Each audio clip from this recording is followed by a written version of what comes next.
বিনীত অনুরোধ করছি অতি দ্রুত তাদেরকে দেশে এনে এই ফাঁসি কার্যকর করা আমাদের একটা আশা আকাঙ্ক্ষা। চৌধুরী আব্দুল আল মামুন তার নির্দেশে অনেক আমাদের সন্তানগুলাকে পাখির মতো গুলি করে হত্যা করা হয়েছে, সেখানে তাকে মাত্র 5 বছর সাজা দেওয়া হয়েছে।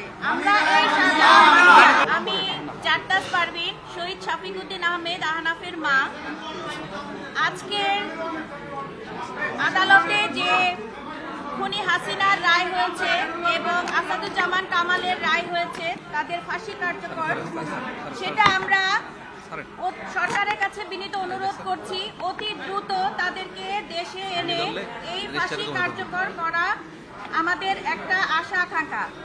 আমরা চাচ্ছি যত দ্রুত তাদেরকে দেশে এনে এই ফাঁসি কার্যকর করা হোক।